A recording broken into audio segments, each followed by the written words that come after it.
Translation. Oh, how glorious are they whose tongues are chanting your holy name. Even if born in the families of dog-eaters, such persons are worshipable. Persons who chant the holy name of your Lordship must have executed all kinds of austerities and fire sacrifices and achieved all the good manners of the Aryans. To be chanting the holy name of your Lordship, they must have bathed at holy places of pilgrimage, studied the Vedas, and fulfilled everything required. Purport. As it is stated in the previous verse, a person who has once offenselessly chanted the holy name of God becomes immediately eligible to perform Vedic sacrifices. One should not be astonished by this statement of Srimad Bhagavatam. One should not disbelieve or think, how by chanting the holy name of the Lord one can become a holy man to be compared to the most elevated Brahmana. To eradicate such doubts in the minds of unbelievers, this verse affirms that the stage of chanting the holy name of the Lord is not sudden, but that the chanters have already performed all kinds of Vedic rituals and sacrifices.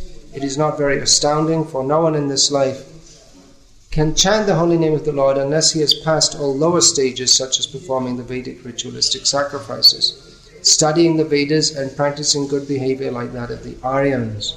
All this must first have been done. Just as a student in a law class is to be understood to have already graduated from general education, anyone who is engaged in the chanting of the holy name of the Lord, Hare Krishna, Krishna Krishna, Hare Hare, Hare Rama, Rama Rama, Hare Hare, must have already passed all lower stages. It is said that those who simply chant the holy name with the tip of the tongue are glorious. One does not even have to chant the holy name and understand the whole procedure, namely the offensive stage, offenseless stage, and pure stage. If the holy name is sounded on the tip of the tongue, that is also sufficient. It is said herein that Nama, a singular number, one name, Krishna or Rama, is sufficient. It is not that one has to chant all the holy names of the Lord. The holy names of the Lord are innumerable, and one does not have to chant all the names to prove that he has already undergone all the processes of Vedic ritualistic ceremonies. If one chants once only, it is to be understood that he has already passed all the examinations, not to speak of those who are chanting always 24 hours a day. It is specifically said here, Tubhyam, unto you only. One must chant God's name, not, as the Mayavadi philosophers say, any name, such as a demigod's name or the name of Krishna, the names of God's energies. Only the holy name of the Supreme Lord will be effective. Anyone who compares the holy name of the Supreme Lord to the names of the demigods is called Pashandi, or an offender. The holy name has to be chanted to please the Supreme Lord and not for any sense gratification or professional purpose.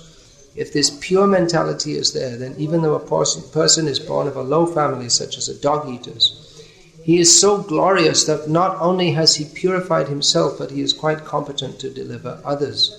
He is competent to speak on the importance of the transcendental name, just as Thakur Haridas did. He was apparently born in a family of Mohammedans, but because he was chanting the holy name of the Supreme Lord, offenselessly, Lord Chaitanya empowered him to become the authority or acharya of spreading the name. It did not matter that he was born in a family which was not following the Vedic rules and regulations. Chaitanya Mahaprabhu and Advaita Prabhu accepted him as an authority because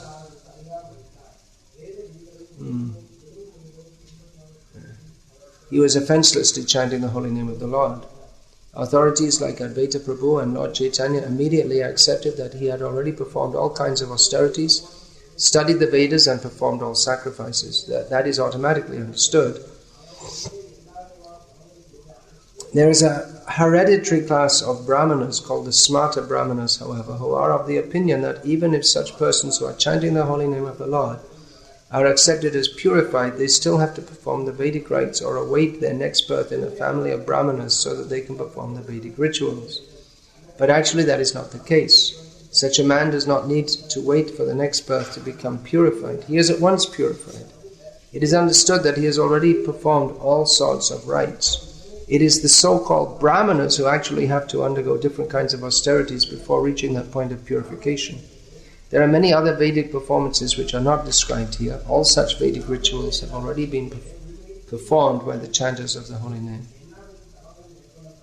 The word Juhuvuhu means that the chanters of the holy name have already performed all kinds of sacrifices. Sasnuhu means that they have already travelled to all the holy places of pilgrimage and taken part in purificatory activities at those places. They are called Aryaha because they have already finished all these requirements, and therefore they must be among the Aryans, or those who have qualified themselves to become Aryans. Aryan refers to those who are civilized, whose manners are regulated according to the Vedic rituals. Any devotee who is chanting the holy name of the Lord is the best kind of Aryan. Unless one studies the Vedas, one cannot become an Aryan, but it is automatically understood that the chanters have already studied all the Vedic literature. The specific word used here is Anuchuhu, which means that because they have already completed all these recommended acts, they have become qualified to become spiritual masters. The very word Grananti, which is used in this verse, means to be already established in the perfectional stage of ritualistic performances. If one is seated on the bench of a high court and is giving judgment on cases, it means that he has already passed all legal exams and is better than those who are engaged in the study of law or those expecting to study law in the future. In a similar way, persons who are chanting the holy name are transcendental to those who are factually performing the Vedic rituals and those who expect to be qualified, or in other words, those who are born in families of Brahmanas but have not yet undergone the reformatory processes and who therefore expect to study the Vedic rituals and perform the sacrifices in future. There are many Vedic statements in different places saying that anyone who chants the holy name of the Lord becomes immediately freed from conditional life, and that anyone who hears the holy name of the Lord, even though born of a family of dog-eaters, also becomes liberated from the clutches of material entanglement. Aho batashvapachoto gariyam yajjiva gre vartate namatubhyam tepus tapas te juhuvu sasnu arya brahmanu chur namagrananti te. Oh how glorious are they whose tongues are chanting your holy name. Even if born in the families of dog-eaters, such persons are worshipable. Persons who chant the holy name of your Lordship must have executed all kinds of austerities and fire sacrifices and achieved all the good manners of the Aryans. To be chanting the holy name of your Lordship, they must have bathed at holy places of pilgrimage, studied the Vedas, and fulfilled everything required. This is spoken by Devahuti to her son, Lord Kapila, who is the Supreme Personality of Godhead. Srila Prabhupada often quoted this verse, and the verse before it, which has a similar purport, is also often quoted in the Gauriya literature. Yat namadheya shravananu kirtanad yat pravanad yat smaranad api kvachit svado pi sadya savanaya kalpate kutapunaste bhagavan nudarshanat. To say nothing of the spiritual advancements of persons who see the Supreme Person face to face. Even a person born in a family of dog-eaters immediately becomes eligible to perform Vedic sacrifices if he once utters the holy name of the Supreme Lord, or chants about him, hears about his pastimes, offers him obeisances, or even remembers him.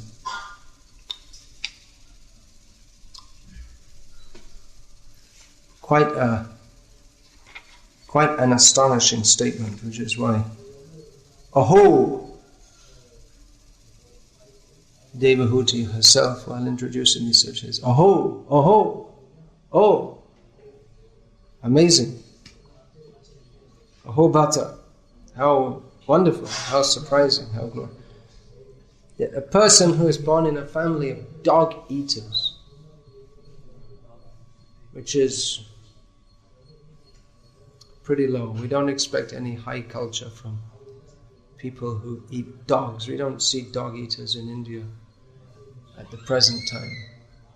Maybe in the jungles up in the northeast, there are some people who, if they find a dog, they'll kill it and eat it.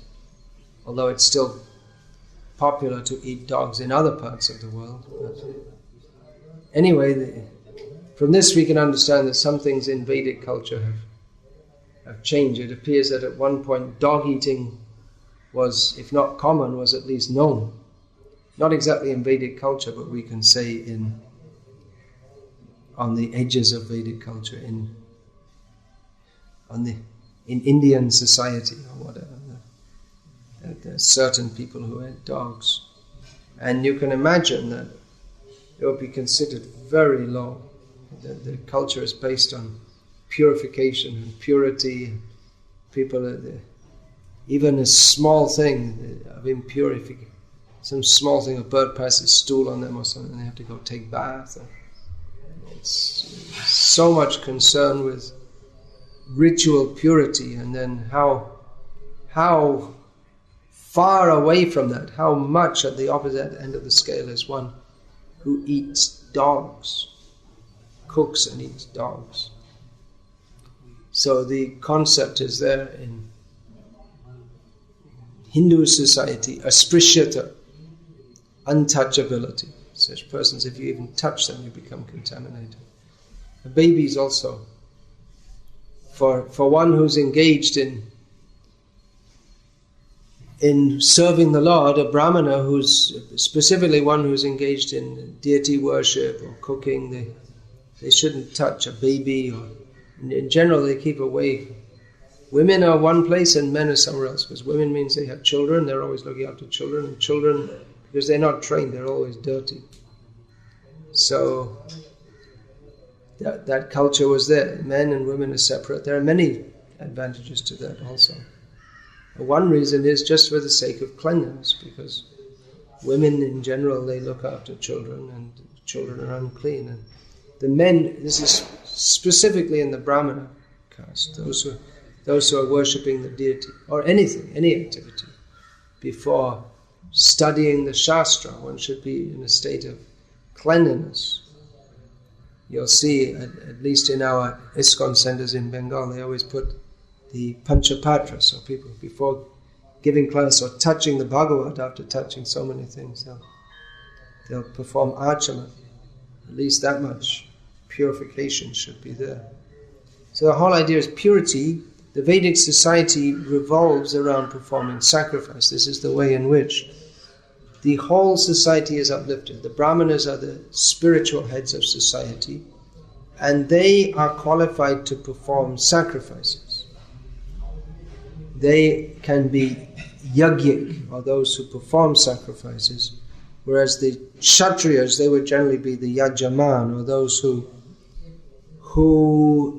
arrange the sacrifice, and who will be if it's a sacrifice performed for some material benefit, then the Kshatriya, the one who organizes the sacrifice, he is the person who benefits from that. Or in the big public sacrifices, which the kings would organize for the benefit of the whole society, then the king, he would be the principal yajaman, but then all the members of the society, they all benefit. So the whole society revolved around sacrifice. We have the well-known verse, Vanashramacharavata Purushena Parafpuman Vishnur Aradhite Panta Nanyatattosha Karanam, that one should worship Krishna or Vishnu through the Varnashram system. There's no other way of advancement for people. They have to do this.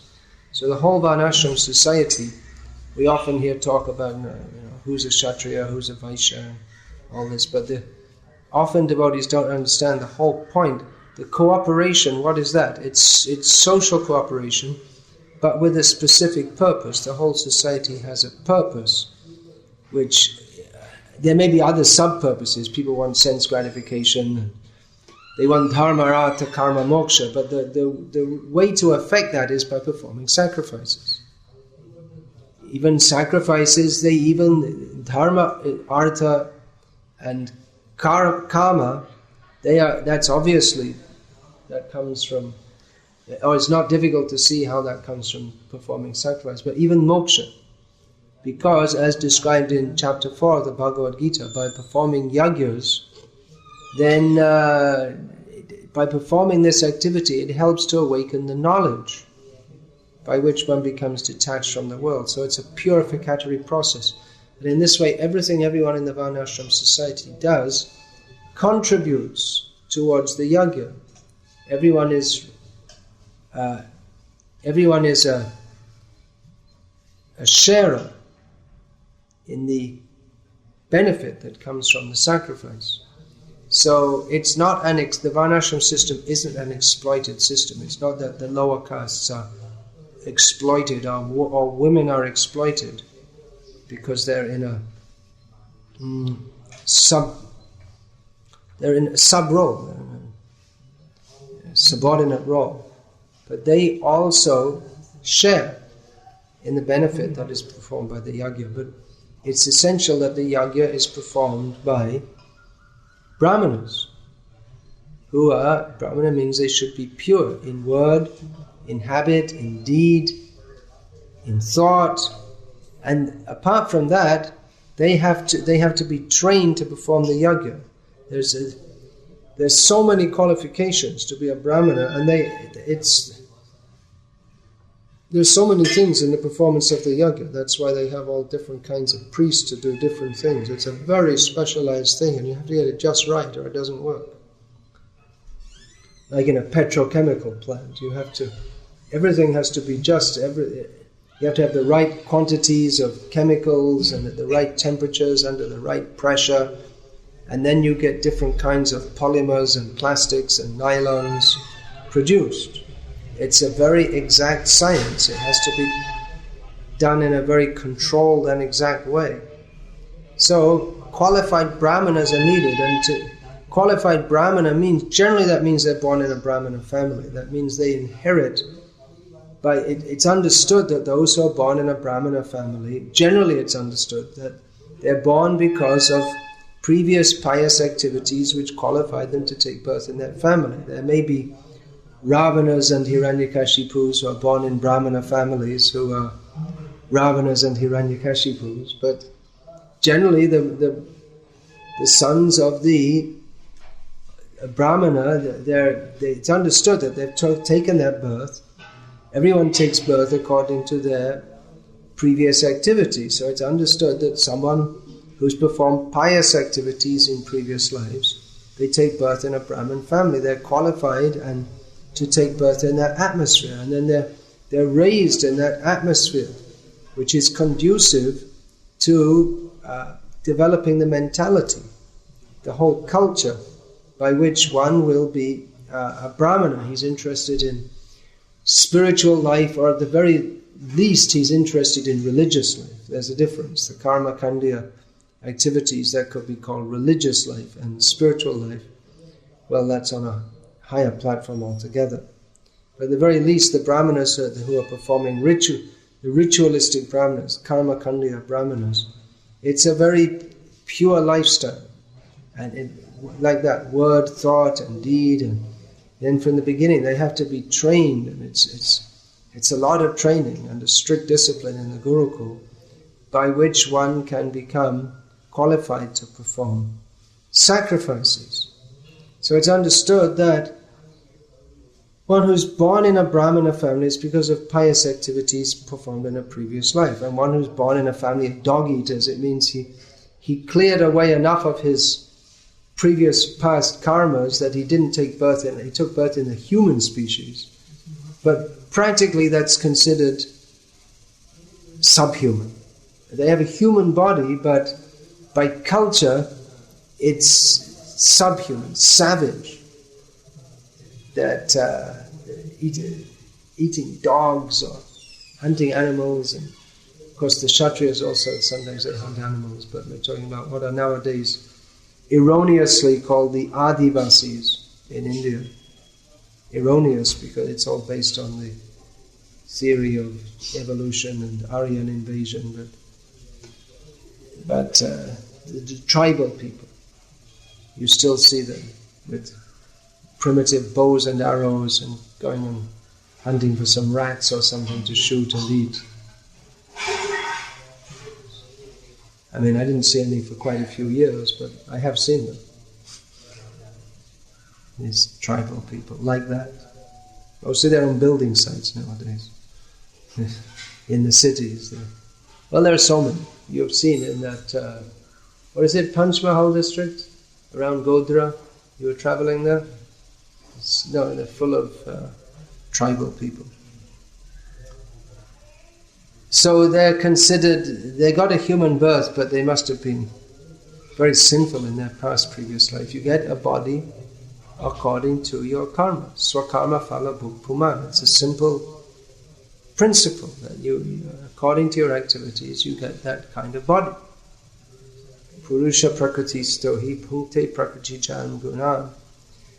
Karanam guna sangasya sadasadyoni janmasu. The living being is in contact with the material nature and he's rotating within that cycle and he gets sad or asat. He attains the word sat and asat there, and some of those words which are difficult to translate, even though it's such a common word. But we could say auspicious or inauspicious birth according to our activities. So someone who's born in the family of a dog-eater, it means they must have been sinful in a previous life. The one who's born in the family of a Brahmana, he must have been pious in a previous life. It's generally understood like that. We find also in Bhagavad Gita, Lord Krishna says about the fallen Brahmana, the yogi.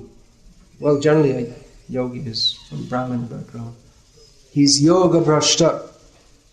He's fallen from the path of practicing yoga, but shuchinam, srimatam, gehe yoga brashto vijayate.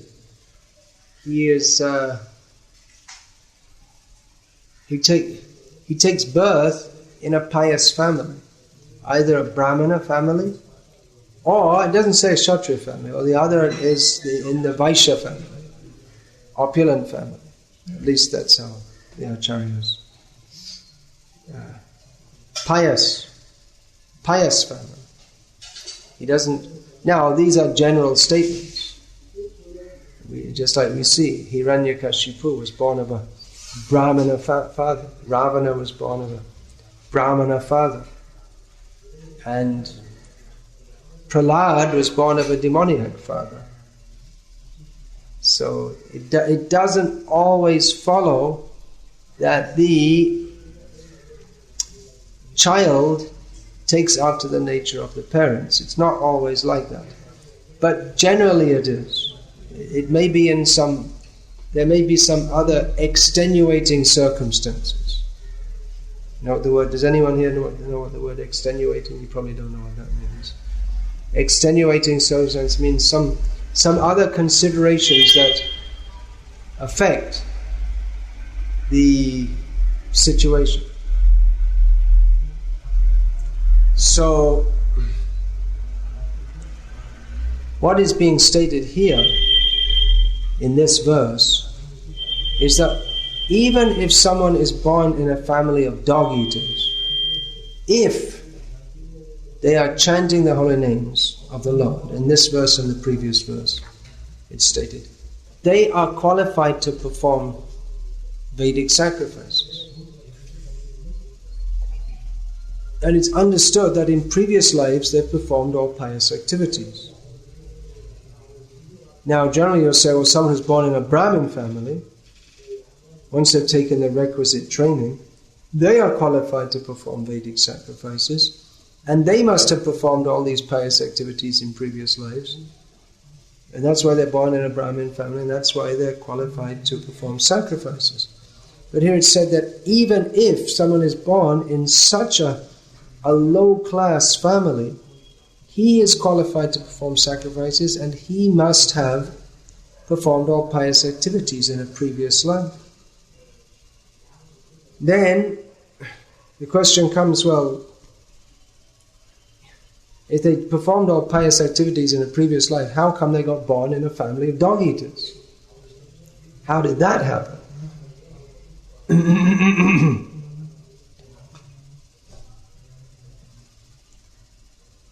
The point is being made that if one is in a fallen condition, if he chants the holy name, he transcends all fallen conditions. This is being given as an example because it's generally not expected that one who's born in a family of dog-eaters will be so pious as to chant the holy names. generally it's expected that those who are of pious backgrounds, they will take to the most pious activity of chanting the holy names. It's not expected that someone from such a sinful background will chant the holy names. But nevertheless, it's being said that even if someone from such a background chants the holy names, he's understood to be the most pious person, notwithstanding his background. This is stressing the value of chanting the holy names, that by chanting the holy names, that is the most pious activity. It supersedes all other pious activities. Now, of course, the smarter Brahmanas, as Prabhupada points out in this purport, they don't like to accept this. Or, as Prabhupada points out, they may accept that someone is purified by the chanting of the holy name. They accept that. Smarter Brahmanas that also chant the name of Vishnu, with the idea of becoming freed from sin. They know the name of Vishnu is purifying. But they say that if someone from such a low background, yes, they can be purified by chanting the name of Vishnu. They accept that. But they say that he has to take another birth to perform Vedic sacrifice. Even though he's purified, he has to take another birth, which in one sense seems quite reasonable, inasmuch as someone born in a family of dog-eaters, then they may be purified by chanting the holy names of the Lord, but because of their training and their habits, then they don't have the training how to pronounce properly the mantras or all the complex procedures or all the different, even just the basic behavior, it's like, all of a sudden they, start coughing and they spit in the middle of the sacrifice or something, spit in the fire or something, I don't know. But people, they have, unless you're trained in high culture, it's very difficult to adopt it later on. That's why we see Prabhupada wrote in one purport that it's now an emergency and therefore we have to train our people from the Mlecha and Yavanas caste to be Brahmanas. But practically you see that even though people have Brahmana threads and they're engaged in worshipping the deity, then often their habits and their mentality, it's very difficult to transcend, just like you're playing with your toes just now in the class, which, you're not supposed to touch your toes unless you're doing some exercises or something, or maybe cutting it. It's just something, you just don't touch it all the time. I remember Jayapataka Maharaj just pointing out sometimes he saw that sometimes the Indian devotees are surprised that the speaker of the Bhagavatam is holding on to his toes during the Mayapur festival or something, and then they'll turn the pages of the book. Or they'll drink the glass of water, touching it to their lips, and then of course nowadays the Indians, they don't know any better either. They also become complete mlechas and yavanas, but these are disqualifications. That the whole any sacrifice would be spoiled by that. So it would seem to be a reasonable statement of the smarter Brahmanas that even if you are purified, that you have to take another birth. Of course, if the training is there, then even if one comes from what is considered a socially bad background, one may be trained to perform all Brahminical activities. In the modern age, the Vedic sacrifices are not recommended anyway. Chanting of the holy names is a recommended sacrifice. We also perform sacrifices. But the whole practice of Krishna consciousness in the modern age is according to the Pancharatriki system, which is not according to the Vedic system, which is that for the Vedic system, there's so many more considerations. In the Pancharatric system, it's based more on bhav, on the attitude of the performer than on the ritualistic correctness. It's based on the principle of the Supreme Lord being bhavagrahi. He accepts the mood of the performer. That murko vadati vishnaya pandita vadati vishnave ubhaya tu samam punyam bhavagrahi janadana. A fool says Vishnaya, Om Keshavaya Namah, Om Narayanaya Namah, Om Madhavaya Namah, Om Govindaya Namah, Om Vishnaya Namah. Sounds right, doesn't it? But no, it's for whatever reason, Panini knows maybe, it's not Vishnu, it's Vishnave. So one who's studied even basic grammar knows that it should be Vishnave, not Vishnu. But both get the same result because the Lord is He accepts the mood of the performer. So in that case, the murka who says, he's murka, he's a fool in the sense that he's saying Sanskrit but he doesn't know it. But he's not a murka, he's not a fool if he's attempting to satisfy Lord Vishnu. That is the greatest intelligent thing to do. So the Pancharadrik system is especially important for Kali Yuga because people are less qualified in this age. And we can practically see from generation to generation how the level of culture and application in human society is going down. Isn't it? Practically from one generation to the next, the level is just going down. People are just rapidly going to the dogs, there's an English saying.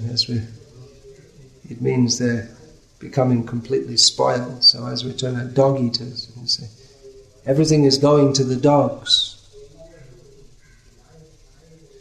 But even in this very bad situation, if one is chanting the holy names of the Lord, he becomes elevated to a platform which is more elevated than that of a Brahmana.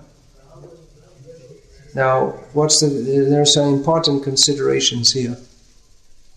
There are two kinds of Brahmana.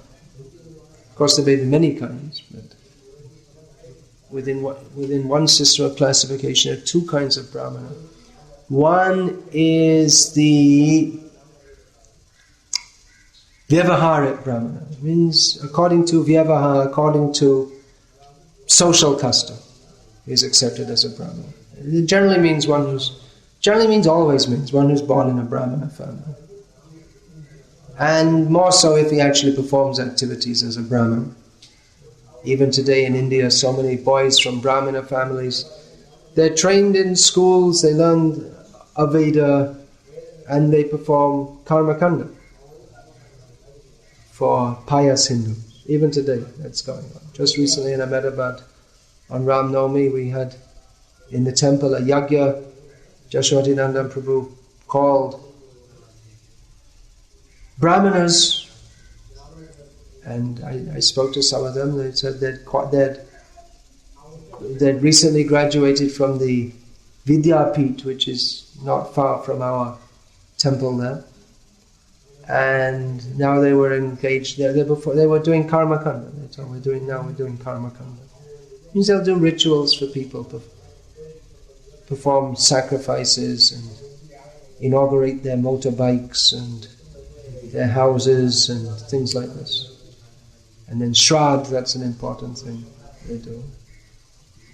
But various sacrifices and different things they do. And if they know astrology also, then like that. So this is you can say this is ordinary Hinduism. It's going on. It's karma kanda. That's always been the majority of people in Hinduism, following karma kanda. And karma kanda, jnana kanda, shakali, vishera bunda. It's all pots of poison for those who have understood that surrender to Krishna is the goal of life. But still, it's a lot better than not doing anything.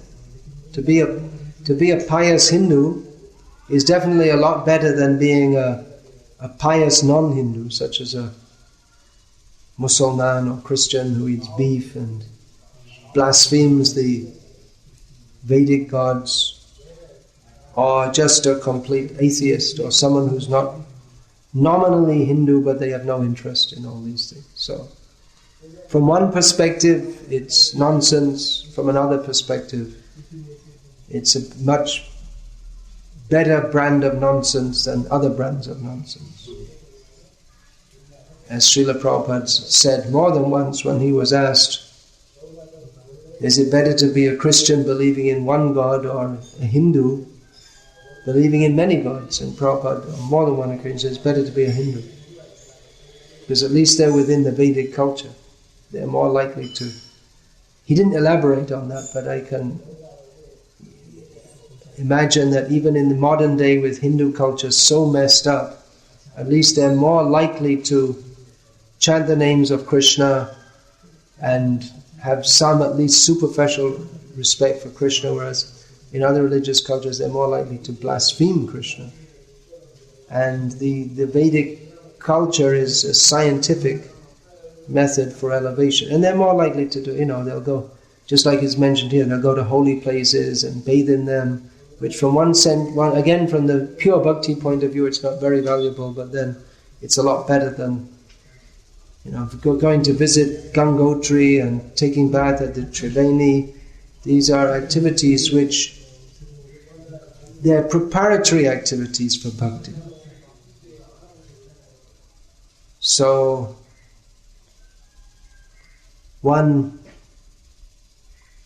there are two kinds of brahmanas. Vyavaharik brahmana. So generally they're karmakandya brahmanas, or they're born in brahmana families. And of course many people born in brahmana families these days, their parents and even their grandparents have very little to do with anything with. They're not. Their name may be Yajnik or Pujari, but they have a business, or they're a doctor or a lawyer or a clerk in an office or something like that. And it used to be that the Brahmanas who they were actually Purohit, Pujari according to their name, and then they started doing secular activities for their living, and they would still do sometimes some Brahminical activities on the side, or they would worship the deity in their home at least, but many of them have given that up altogether. So, of those who are still Brahmanas, engaged in, not just by name, but by vritti, by occupation, there are still such persons. So they may be called Vyavaharik Brahmanas. And nowadays the Brahmanas, their level of purity is much gone down, but formerly they had a very pure culture. Still we find some people very, very pure by their culture. Paramarthik Brahmana means Brahmana due to his spiritual advancement. This Brahmana means Brahmajanatiti Brahmana. One who knows Brahma is Brahmana. So Brahmana means one who's engaged in Brahmana. This word can be understood, Brahma understood as the absolute truth. Brahma also means the Vedas. So Brahmana means Vedapanthi. All Hindus or members of Varnashram society, they are followers of the Vedas. But Brahmana means also Vedapati, one who recites the Vedas. And they should know, traditionally a Brahmana had to know at least one Veda. then they'd be known as a Rigvedi or Yajurvedi. And Samavedi or Atharvavedi is not so common. Rigvedi and Yajurvedi, those more common. Or Dvivedi, or Trivedi or Chaturvedi. They know 4 Vedas. So that's for the Vyavaharik Brahmana. They should recite a Veda. But Brahmana on the spiritual platform means he knows, Brahma means he knows the absolute truth, which is Sarve Veda Yat Padam Amananti. The whole purpose, that which is indicated throughout all the Vedas, is the supreme truth, which is Krishna, ultimately. That may be perceived as Brahmeti Paramatmeti Bhagavan Iti Shabhyate. Yajanti Yat Tattvavidas Tattvam Yajganamagvayam Brahmeti Paramatmeti Bhagavan Iti Shabhyate. That supreme truth is worshipped. That one supreme truth is worshipped in 3 phases, as Brahman, Paramatma and Bhagavan, Supreme Lord. So, ultimate Brahmana is a Vaishnava. By accepting Krishna as the supreme truth, he's more of a Brahmana than the Brahmana who's engaged in very pure lifestyle and ritualistic ceremonies, because he's come to the point of it all.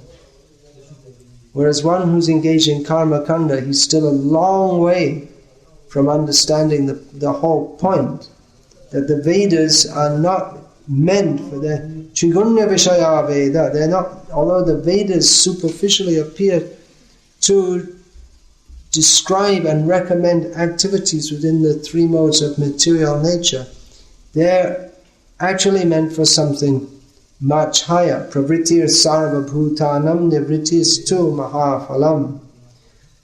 Everyone is engaged in pravritti marg, activities within the 3 modes of material nature, but the great, or the real result of following the Vedic literatures is from nivritti marg, that the path of transcending the 3 modes of material nature, becoming detached from everything that the modes have to offer.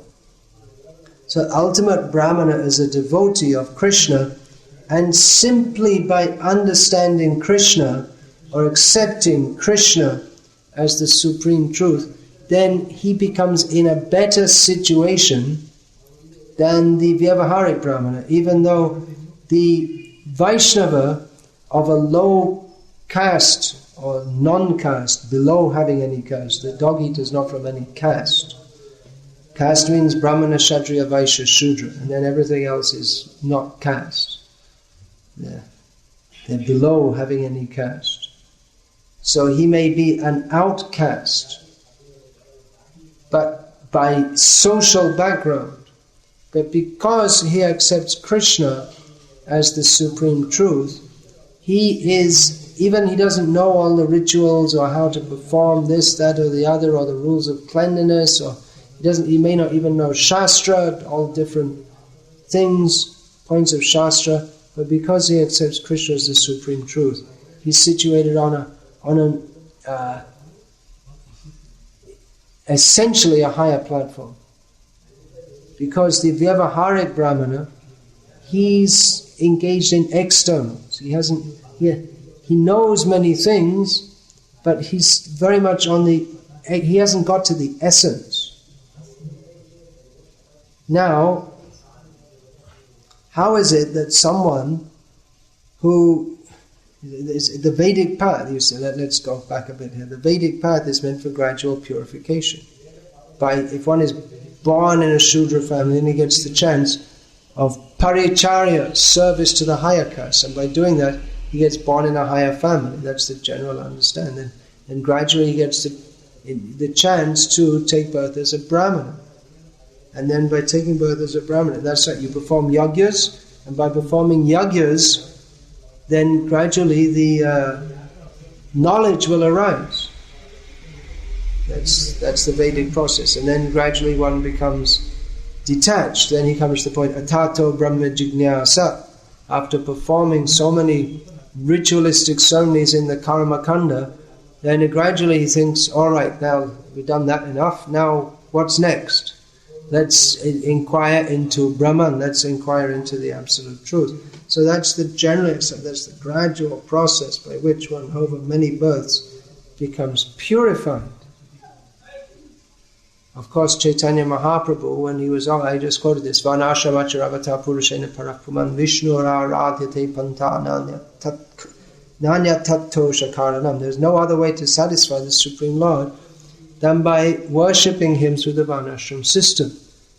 But Chaitanya Mahaprabhu, when he was offered this as sadhya and sadhana, the goal of life and how to attain it, by Ramananda Rai, he offered this verse. Chaitanya Mahaprabhu said, no, this is external. Because even if one performs all the activities of Varnashram, but doesn't worship the Supreme Lord, then, what is that verse? Patantya to, ye bhajant, what is that? Now I'm forgetting. That even if one performs all the Varnashram activities, ya esham purusang sakshat, that's how it begins. Should have someone with a computer looking whenever I forget the verse. So, anyway, the purport is that even if you perform all the Varnashram activities, but you don't worship the Supreme Lord, then patantya, then you fall down. You may be a pious Brahmana, and you're supposed to get gradual elevation, but having come in contact with Krishna consciousness, if one fails to take to it, then one goes down again. And that's generally how it happens. One doesn't become gradually purified, become a Brahmana and then go up. Then he becomes a Brahmana, becomes puffed up and falls down. Or he because he's doing everything for sense enjoyment, they don't have a clear understanding of the goal of life, so they get entangled by that. Or they make a mistake, like Nriga Maharaj. If you make a little mistake, then you're in a lot of trouble. Now, Nriga Maharaj is only one example. There are so many. Indra himself fell down, and then Nahusha, who was his replacement, he also fell down. So there are so many examples of terrible results of people who perform very pious activities, but then, due to some mistake, got some terrible result. So the position of one who takes to Krishna consciousness, even from a very low background, is better than one who's practicing ritual purity, but they haven't understood the essence. If one understands the essence, even if he doesn't know the technicalities, then he is in a better position. And you say, well, how is it possible that happens? How is it that someone who's born in a dog-eater's family, he takes to Krishna consciousness? Well, again, generally doesn't happen. But it may happen by the mercy of the Supreme Lord, even more specifically by the mercy of his devotees. That sometimes happens. We have that story of Narad Muni and the hunter. The hunter was a very sinful person. His mentality was very sinful. He was trained by his father to half kill animals so that he could enjoy watching them suffering while they died, slowly. Very sinful mentality. But he became purified by the association of Narad Muni. That story is there in the Puranas because it shows the efficacy of Bhakti Yoga and it shows the spiritual power of the great devotees.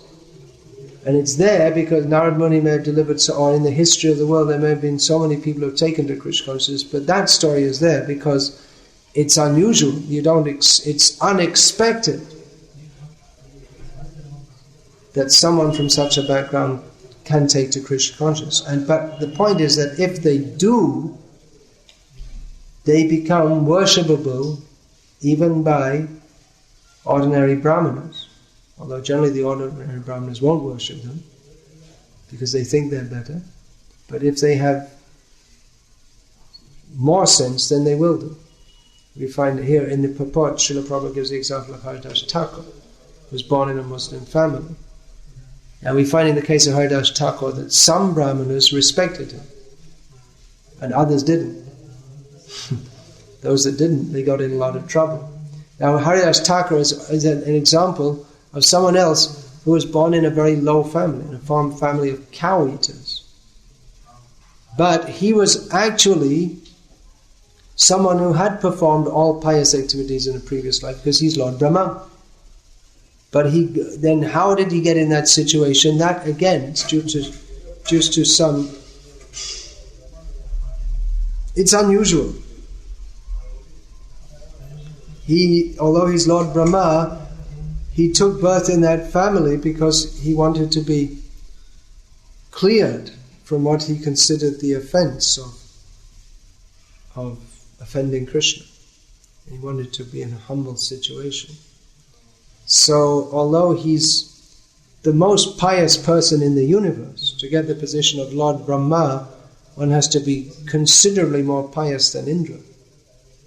He's the most pious person in the universe, but he took that situation for his own purification.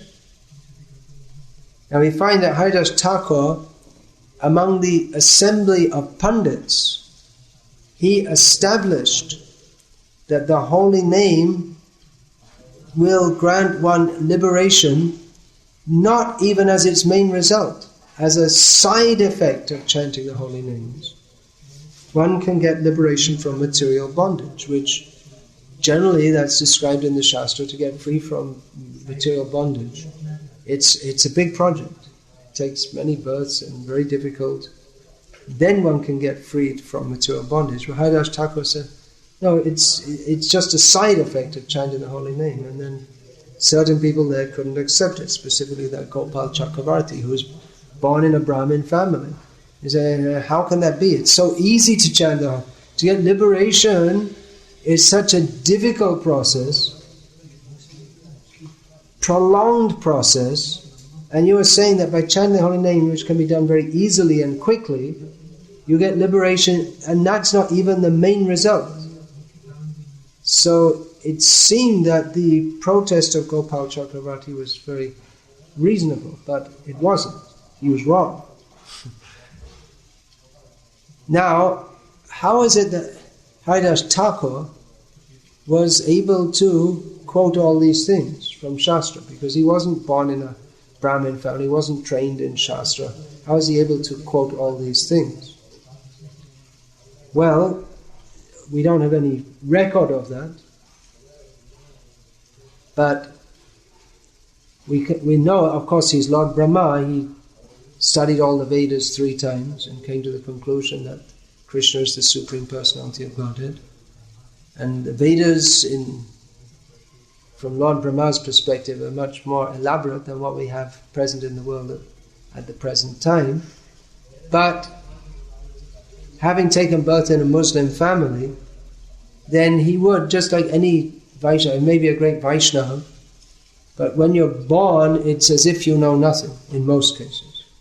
And you have to start to learn all over again. Although there are cases of people who pick things up very quickly, so you can understand that from a previous life they had such an inclination. So he wasn't, there was no question of having been born in a Muslim family, of having access to learning Sanskrit. Because that was only for the higher caste. That was not allowed even for the Shudras, who were within the Vedic culture. There's no education for them. Education means, first of all, learning Sanskrit and then everything else. There's no question. I mean, apart from the fact that in the Muslim family they wouldn't want to teach him such a thing. But even if he wanted to learn, there's no way he'd be allowed. There was so much protest a few hundred years ago when they started translating even the Ramayana, which is not even considered Vedic. It's a story. When that was translated into the vernacular languages like Bengali, Tamil, Hindi, there was so much protest from the Brahmanas that this should be recited by the Brahmanas only. Then gradually it came to be accepted. And previously it used to be that religious discourses, they should only be given in Sanskrit. And only gradually it came to be accepted that they could be in Hindi or Tamil or whatever. And even today, generally in the languages like Hindi or Bengali, if one speaks on the religious subjects, then he should use a very high level of language, not the ordinary speech. It should be Sanskritized. You don't use ordinary words, you should use Sanskrit words as much as possible. That's been the trend.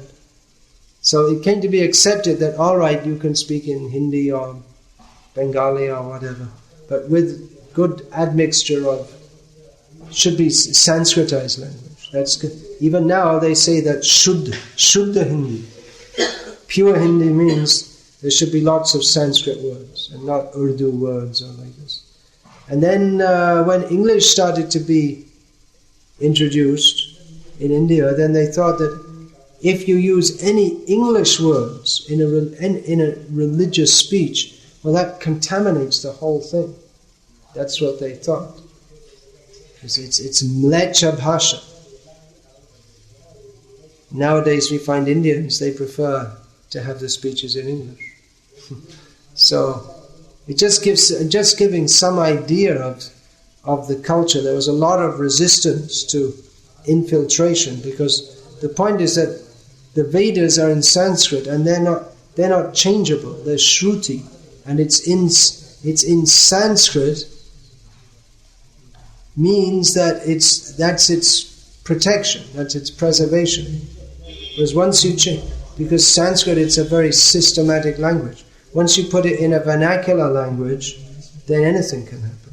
It's more open to perversion, distortion, and what's that word? Prakshep, interpolation.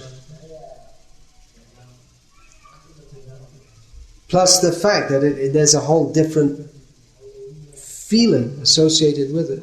Each language. It's just like if you hear the speeches of someone who's speaking in Shuddha Hindi or high-level Bengali or whatever, you just by hearing it it's very pleasant to hear. It's just the level of the language is very exalted. Whereas English, whatever it is, Shakespeare, it's just, it's English. It can never come to that level, because it's the Sanskritam that comes from Vani, Saraswati. Vani means Shabda. Its source is transcendental. Of course, its source is transcendental ultimately, but Sanskrit is much closer to the source. Vani means Saraswati. Vani means sound. It doesn't mean any sound. But it specifically means the Shruti, that which is heard. So, how is it that Haridas Thakur, he could speak in the assembly of Pandits?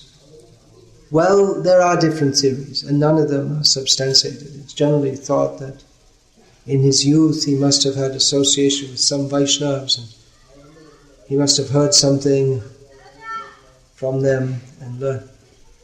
We might expect that he wasn't as tremendously learned in Shastra as the Brahmins who he was discussing with, because they had years of training. And even up to the time of Bhaktisiddhanta Saraswati Thakur, there were many people who were very learned. It was just common. Like here in South India, we find still a few people who know some things about Shastra. But in those days, all over India, there were many people who knew a lot. And so many things. The culture of Vedic learning was still very strong. That's why it's just it just shows to me how much there's a lack of culture of learning when people address me as learned, because I have some idea of what it means to be learned, and I know I'm not. You know a few hundred shlokas and people say you're learned. And it's how learned people used to be. We have no idea. So, Haridas Thakur, presumably he wasn't trained in that way, but he knew the essence.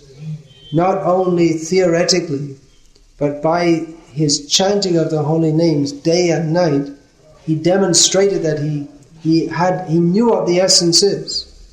The essence is to chant the holy names of the Lord. And by chanting, he got the blessings of the Supreme Lord. Yasya deve parabhakte yata deve tata guru tasyaite katita hyata prakashante mahatma. One who has firm faith in the Supreme Lord and the Guru, all the purports of Vedic knowledge are revealed. That's why these fools and rascals in the universities, they try to study the Vedas by their stupid, pratyaksha. Just we'll read and we'll jumble it all in our stupid heads full of stool, and then we'll understand them, and we'll give theories, and the rishis are like this, and they got it wrong like that, and they're just rascals. If you're going to study the Vedas, you should study according to the Vedic system. Otherwise, how can you understand? It's simply arrogance and foolishness and demonism, that they, without any qualification to study the Vedas, they study it through the blinkers. You know what blinkers is on a horse? So the blinkers of their contaminated, foolish, and there are so many other expletives or adjectives you can pull out that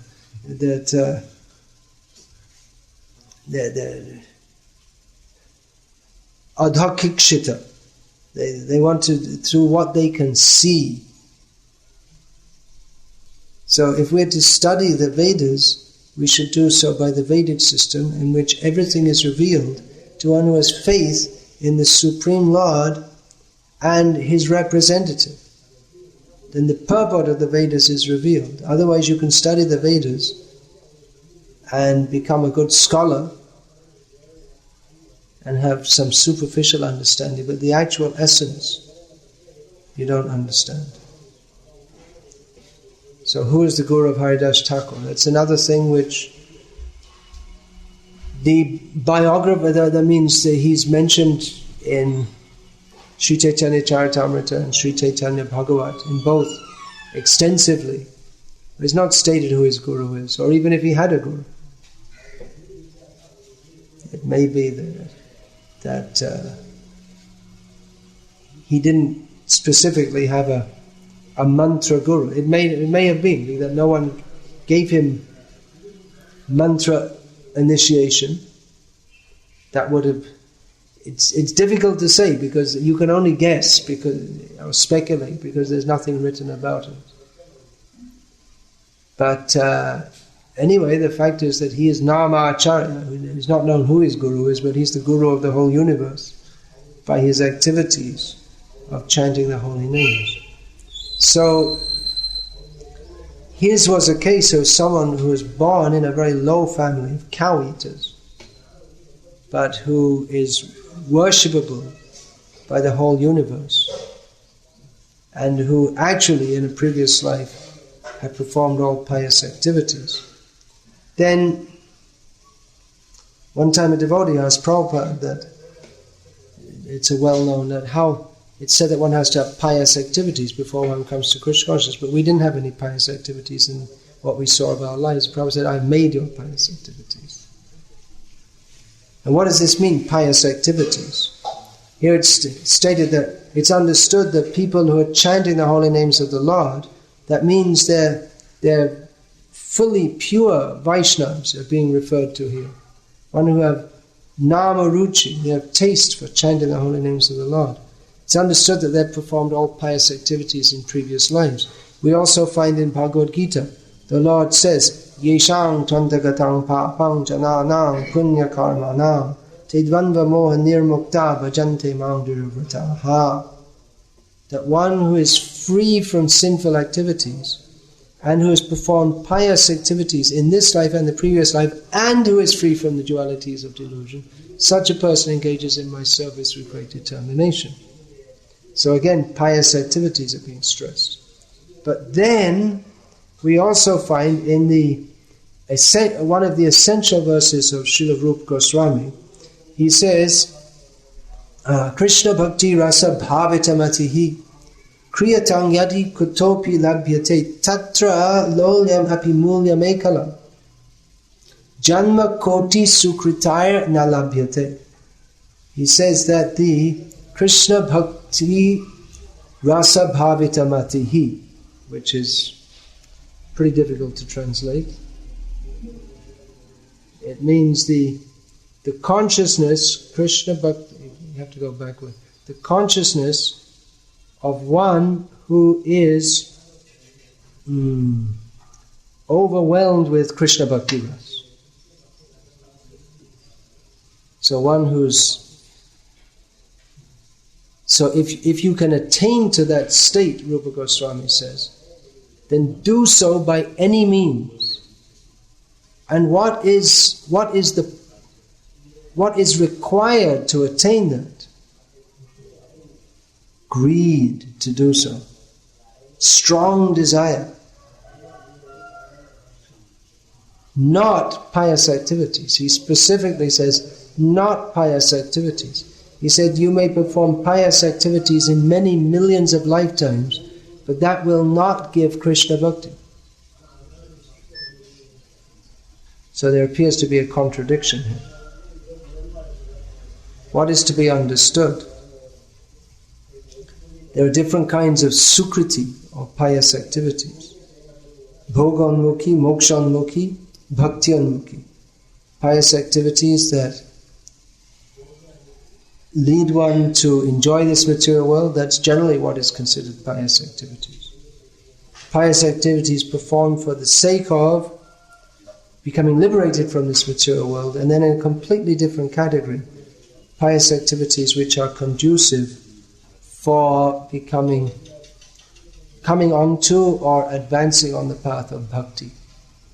So pious activities of this which are conducive for material enjoyment, such piety that can never ever bring one to Krishna. That in itself is not sufficient for Krishna bhakti. But then we will say, well, why is the whole varnashram system to make one pious?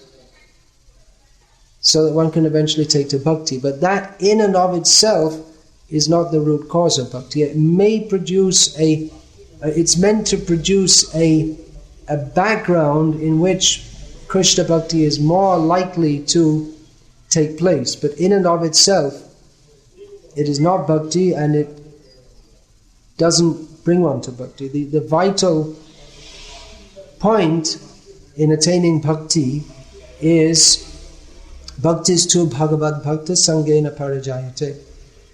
Bhakti is received from a devotee. It is the gift of a devotee. Krishna se tamara, Krishna dite para, tamara shakati acha. The devotee has the power to give Krishna to others. So it's generally considered that in one who is performing pious activities, that they're more likely to take to that. But on the other hand, even if someone is performing impious activities, somehow or other, if he gets the association of a devotee and he takes to that, notwithstanding all his sinful activities, then immediately he comes to a better platform than those who have been performing pious activities for millions of lifetimes but haven't taken to Krishna bhakti, even if his external habits are still on a lower level. The pious Brahmana, who is very clean, and if he sneezes, he washes his face and performs archaman, he's very pakka like that, is not on a better place, he's not on as good a platform as the one who is born in an impure family with no proper training, but has accepted Krishna as the goal of his life.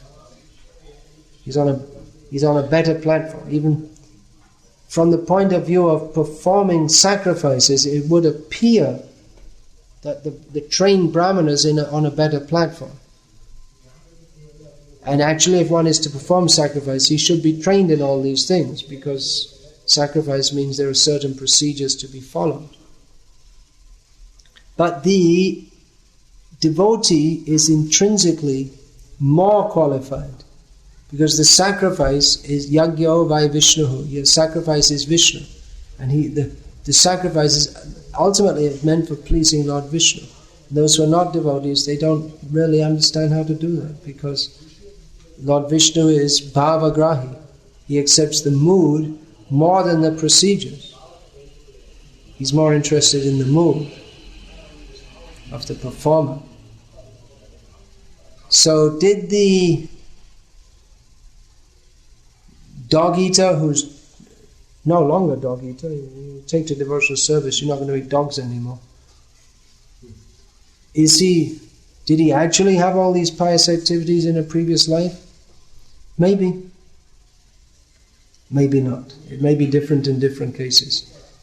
And it doesn't really matter, actually. Once you come to that platform, it doesn't really matter what is your past life. Sometimes devotees are very eager to find out about their previous lives, but it doesn't matter. Whatever it was, if it's not, if it's not Krishna consciousness, it's all nonsense anyway.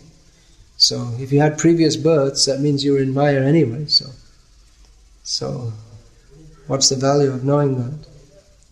So it's like that we say about sadhana siddha, nitya siddha. It doesn't matter. They're both on the same platform. You may say, well, that's why you say, you're not supposed to see the pastor of Vaishnava. Say, well, he used to be a meat eater. Yeah, but now he's chanting Hare Krishna.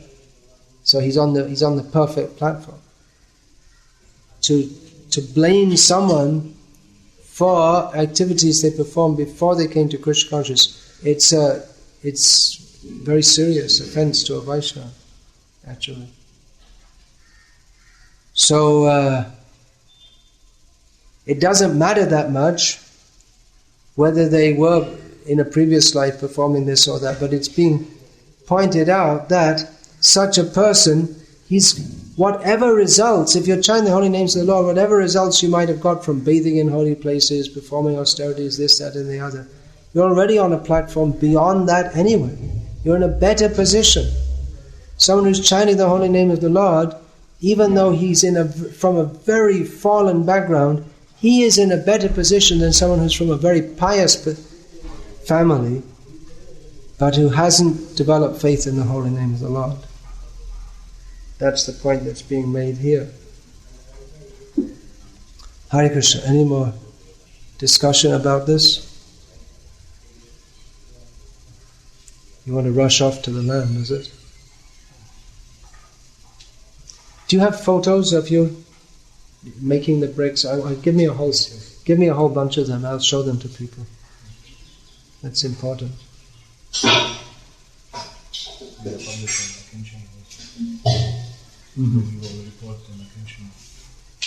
Okay. Any question about this? No. All right. Hare Krishna. I'll finish that. Srimad Bhagavatam ki jai. His divine grace Srila Prabhupada.